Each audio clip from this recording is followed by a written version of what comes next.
حدیث پاک میں ارشاد فرمایا جب تک کوئی انسان دوسرے انسان کی حاجت روائی میں لگا رہتا ہے، اس کا کام کرنے کی کوشش میں لگا رہتا ہے، اللہ اس بندے کی حاجت روائی میں لگے رہتے، اس کا کام کرنے کے لیے اللہ تعالیٰ اس کی مدد فرماتے۔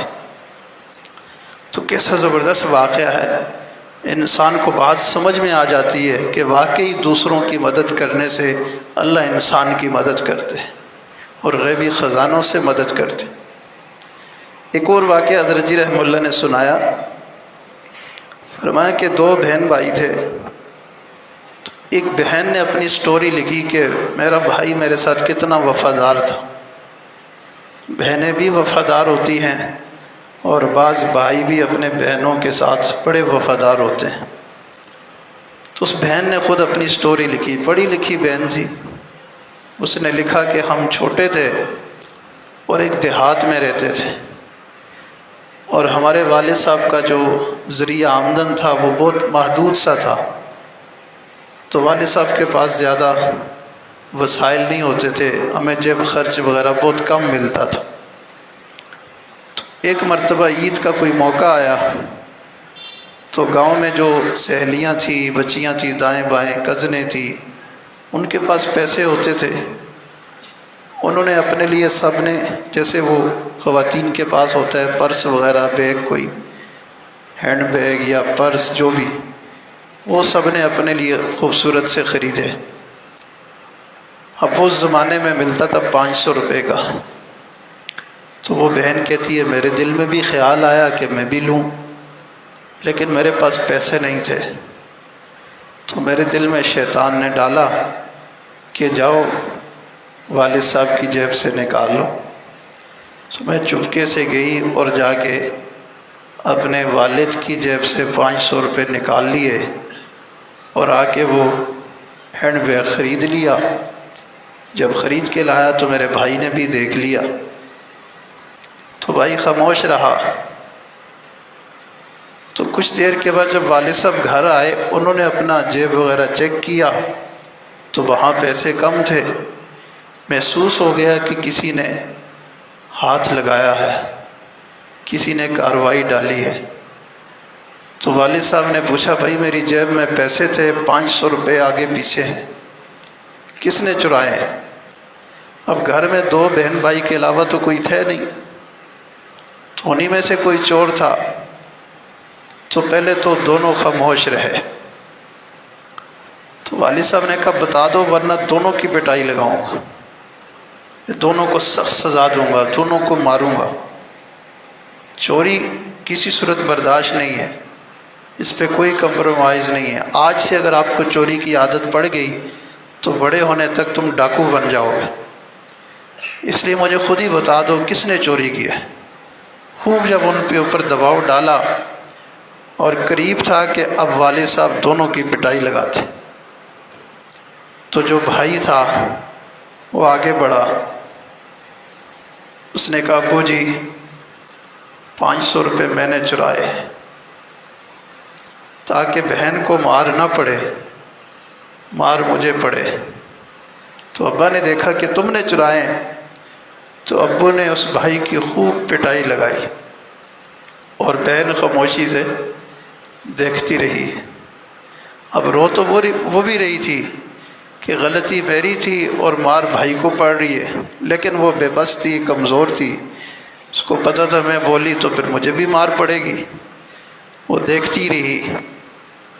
اب بھائی جب خوب مار کھا کے دونوں اپنے کمرے میں آ گئے، رات کو جب لیٹنے لگے تو بھائی تو مزے سے سو گیا، آرام سے لیٹ گیا۔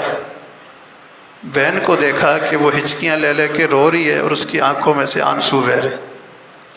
اب اس کو دکھ تھا کہ غلطی میری تھی اور میری جگہ میرے بھائی نے مار کھائی ہے اور میں کچھ کر بھی نہیں سکی، میں اس کو چھڑوا بھی نہیں سکی۔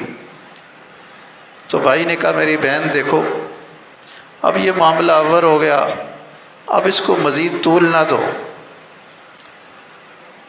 اب تمہارے رونے کا کوئی فائدہ نہیں ہے، مجھے مار پڑنی تھی، میں نے مار کھا لی ہے، اب معاملہ ختم ہو گیا ہے، اب خواہ مخواہ اس معاملے پہ تمہارے رونے کا کیا فائدہ؟ تو بہن کہتی ہے بھائی نے مجھے خاموش کر دیا۔ خیر وقت گزرتا رہا، پھر ایک وقت آیا کہ ہمارا میٹرک کا رزلٹ آنا تھا، تو رزلٹ سیدھا والد صاحب کے پاس آیا۔ والد صاحب نے دیکھا تو ہم تو ڈر رہے تھے، پتہ نہیں کیسا رزلٹ آئے گا، والد صاحب پھر ناراض ہوں گے، ماریں گے۔ تو رزلٹ بہت اچھا تھا، تو والد صاحب نے والدہ کو بتایا کہ ماشاءاللہ دیکھو بچوں کا رزلٹ بہت اچھا آ گیا۔ تو والدہ نے کہا رزلٹ اچھا آ گیا لیکن اس کا فائدہ کیا ہے؟ آپ کے پاس تو آگے ان کو تعلیم دینے کے لیے وسائل ہی نہیں ہے۔ مزہ تو تب ہوتا نا کہ آپ آگے بھی ان کو اچھی تعلیم دلواتے، اچھے کالج میں، اچھی یونیورسٹی میں، تو پھر فائدہ ہوتا۔ تو والد نے کہا کہ میں اس کا کوئی انتظام کرتا ہوں، ان کو میں تعلیم دلواؤں گا۔ صبح کو والد اٹھے، ایک دوست کے پاس گئے کہ مجھے اتنا قرض چاہیے، اس نے معذرت کر لی۔ دوسرے کے پاس گئے، اس نے معذرت کر لی۔ تیسرے کے پاس گئے، اس نے معذرت کر لی۔ غرض ہے کہ خالی ہاتھ واپس آئے۔ اب والدہ پھر مایوس کہ آپ کے پاس تو اپنے پاس بھی کچھ نہیں اور کوئی آپ کو دینے کو بھی تیار نہیں ہے، آپ بچوں کو کیسے تعلیم دو گے؟ تو والد نے کہا کہ ایک بچے کا انتظام میرے پاس ہے، ایک بچے کی فیس میں دے سکتا ہوں، تو ان دونوں میں سے ایک کو پڑھانا ہے، کس کو پڑھایا جائے اور کس کو نہ پڑھایا جائے؟ اب یہ مشورہ ہو رہا تھا، تو بھائی نے کہا کہ ابو میری خیر ہے، آپ میری بہن کو پڑھائیں تاکہ یہ اچھی تعلیم حاصل کرے، اس کو اچھا رشتہ مل جائے اور اس کی زندگی سنور جائے، میں گزار لوں گا، میرے اوپر آپ اپنا پیسہ خرچ نہ کریں۔ ابو نے کہا کہ بیٹا تم مرد ہو، تم پڑھو گے، اچھی جاب کرو گے، اچھا کام کرو گے، پیسہ کماؤ گے، وہ بہن ہے اس نے تو زیادہ وقت گھر میں گزارنا ہے، اس کو پڑھانے کا اتنا فائدہ نہیں ہے، تم پڑھو۔ تو بھائی نے کہا نہیں ابو میں نے نہیں پڑھنا، یا تو دونوں نے پڑھنا ہے یا اگر ایک کو پڑھانا ہے تو صرف یہی پڑھے گی۔ تو ابو نے کہا اچھا صبح میں دیکھوں گا تم کیسے نہیں پڑھتے ہو، تم تیاری کرنا، میں تمہیں کالج لے کے جاؤں گا اور میں تمہیں خود داخل کروا کے آؤں گا، تم نہیں پڑھنا ہے، زبردستی کہہ دی۔ اب وہ بھائی پریشان کہ اب میں کیا کروں، ایک کے وسائل ہیں، مجھے پڑھا دیں گے اور بہن ویسے ہی ان پڑھ رہ جائے گی۔ کہتے رات کو جب ہم دونوں بہن بھائی اپنے روم میں آئے تو کچھ دیر تو بھائی سوچتا رہا، سوچتے سوچتے پھر سو گیا۔ بہن کہتی ہے جب صبح میں اٹھی تو میرے سرہانے کے پاس ایک پرچی رکھی ہوئی تھی، اس پر لکھا ہوا تھا کہ میری بہن دیکھو میری عمر اس وقت 17 سال ہے اور مجھے اللہ نے اتنی صلاحیت دی ہے کہ میں محنت مزدوری کر کے اپنا گزر بسر کر سکتا ہوں، اس لیے میں نہیں چاہتا کہ میں تعلیم حاصل کروں، میں یہ چاہتا ہوں کہ والد صاحب تمہیں تعلیم دلوائیں اور تم اچھی زندگی گزار سکو، اور والد صاحب مصر ہیں کہ مجھے پڑھائیں، لہٰذا میں مجبوراً گھر چھوڑ کے جا رہا ہوں، تم پریشان نہ ہونا، والد صاحب تمہیں کالج میں داخل کروائیں گے، تم داخلہ لینا، اچھی تعلیم حاصل کرنا، زندگی رہی تو پھر کبھی ملے گے۔ یہ پرچی پڑھی تھی اور بھائی غائب تھا۔ اللہ اکبر کبیرہ۔ اب وہ بھائی گھر سے نکلا، تعلیم تو اتنی تھی نہیں، کسی کنسٹرکشن کمپنی میں کسی محنت مزدوری پہ لگ گیا، جیسے اینٹیں اٹھاتے ہیں، مسالہ اٹھاتے ہیں، تو اس کمپنی میں لگ گیا، محنت مزدوری کر کے اپنا گزر بسر کرتا، کہیں رہائش رکھ لی۔ تو اس کی بہن نے کالج یونیورسٹی میں داخلہ لے لیا، ہاسٹل میں رہنا شروع کر دی۔ تو کچھ عرصے کے بعد اس نے حالات معلوم کر لیے، خیر خبر لے لی کہ بہن کہاں پڑھتی ہے، تو وہ ملنے کے لیے اس ہاسٹل کے باہر گیا اور وہاں ظاہر محنت مزدوری کرتا تھا تو ہاتھ پھٹے ہوئے، پاؤں پھٹے ہوئے، کپڑے بوسیدہ گندے، بالکل جیسے کوئی دیہاتی آدمی ہوتا ہے۔ تو وہاں جا کے اس نے گیٹ پر پیغام دیا کہ فلاں لڑکی یہاں پڑھتی ہے، میں اس کا گاؤں کا لڑکا ہوں، اس کا رشتہ دار ہوں، اس کو کوئی پیغام دینا ہے، ملنا ہے، لہٰذا اس کو تھوڑی دیر میرے سامنے کریں۔ تو اندر پیغام بھیجا اس لڑکی کے پاس کہ آپ کے کوئی گاؤں کا لڑکا آپ سے ملنے آئے۔ وہ بڑی حیران ہوئی کہ میں جوان لڑکی ہوں، مجھے غیر مرد گاؤں کا لڑکا ملنے آیا ہے، تو اس کا کیا مطلب؟ گاؤں کے لڑکے تو اس طرح کی شرارتیں کرتے رہتے ہیں۔ تو پہلے تو وہ نہ گئی، پھر جب بار بار پیغام آیا تو پھر وہ چلی گئی، دیکھوں تو صحیح یہ ہے کون ہے۔ جب وہ بہن باہر آئی تو بھائی کو دیکھا کہ مزدوروں والے لباس میں ہے، ہاتھ پھٹے ہیں، پاؤں پھٹے ہیں۔ بہن دیکھ کے رونا شروع ہو گئی کہ جس بھائی نے اپنی زندگی کو برباد کر کے مجھے سنوارنے کے لیے قربانی دی، وہ آج مجھے ملنے آیا ہے۔ خیر بھائی بہن نے اس کو بٹھایا، پانی پلایا اور اس سے پوچھا کہ تم نے یہ کیوں نہیں بتایا کہ بھائی ملنے آیا، یہ کیوں کہا گاؤں کا لڑکا ملنے آیا؟ تو بھائی نے اس کے کان میں کہا کہ میری حالت اچھی نہیں تھی، تو میں نے کہا اگر آپ کی سہیلیوں کو پتہ چلے گا کہ یہ اس کا بھائی ہے تو تمہارا جو ہے نا وہ امیج خراب ہوگا کہ اس کا بھائی کیسا دیہاتی قسم کا آدمی ہے اور گندے کپڑے پہنے ہوئے ہے، اس لیے میں نے کہا گاؤں کا لڑکا ہے، ویسے ہی ملنے آیا۔ اللہ اکبر کبیرہ۔ خیر کچھ دیر جب بیٹھے گپ شپ ہوتی رہی تو بھائی جب جانے لگا تو اس نے اپنے جیب میں ہاتھ ڈالا اور ایک ہیئر کلپ جو ہوتا ہے لڑکیاں لگاتی ہیں بالوں میں، وہ نکالا اور اس نے کہا کہ بہن میرے پاس کوئی زیادہ پیسے تو نہیں بچتے، تھوڑے بہت پیسے بچے تھے، میں نے کہا تمہارے لیے گفٹ لے جاؤں، اور یہ میں نے دیکھا تھا گاؤں کی لڑکیاں اس طرح کے پہنتی ہیں لگاتی ہیں تو میں تمہارے لیے یہ گفٹ لائی۔ بہن بڑی خوش ہوئی، بھائی نے اس کو اور حوصلہ دیا تم اچھا کر کے پڑھو، پریشان نہیں ہونا، میں جو کماؤں گا جو مجھ سے ہو سکا میں تمہیں خرچ بھی دوں گا، تم اچھا کر کے پڑھو۔ اللہ اکبر کبیرہ۔ اس بچی نے اچھی تعلیم حاصل کی، اس کے بعد اس کا اچھی جگہ رشتہ ہو گیا پڑھے لکھے لڑکے کے ساتھ، اور تھوڑے عرصے کے بعد اس لڑکے کی جاب ہوگی اسی کنسٹرکشن کمپنی میں، اور وہاں پر وہ ڈائریکٹر لگ گیا، اسی کمپنی میں ڈائریکٹر لگ گیا۔ اب اس کے شوہر کو بھی پتہ چل گیا کہ اس کا بھائی یہاں مزدور کے طور پہ کام کرتا ہے، تو شوہر نے اپنی بیوی سے مشورہ کیا کہ کیوں نہ میں تمہارے بھائی کو پروموٹ کروں اور اس کو سپروائزر بنا دوں۔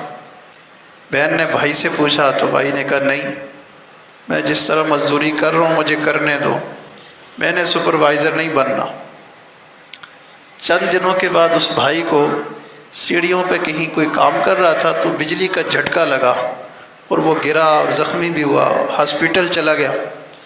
تو وہ میاں بیوی دونوں اس کی عادت کے لیے وہاں پہنچے، تو اس شوہر نے پھر کہا کہ اپنے بھائی کو سمجھاؤ، اس کو میں سپروائزر بنانا چاہتا ہوں تاکہ کام آسان ہو جائے، یہ بیچارہ مزدوری کرتا ہے، اتنا تھکتا ہے پورا دن، تو اس کو قبول کیوں نہیں کرتا؟ بہن نے الگ ہو کے بھائی کو سمجھایا کہ دیکھو بھائی تم یہ قبول کر لو، تم ایسا کیوں نہیں کرتے؟ تو بھائی نے کہا بہن بات یہ ہے کہ تمہارا شوہر ابھی نیا نیا ڈائریکٹر بنا ہے اور میرے پاس کوئی ڈگری تعلیم تو ہے نہیں، مجھے اٹھا کے وہ آگے کرے گا، پروموٹ کرے گا تو سارے لوگ کیا کہیں گے کہ دیکھو اس کے اندر دیانت امانت نہیں ہے، اپنے بندے کو بلا وجہ بغیر میرٹ کے آگے کر دیا۔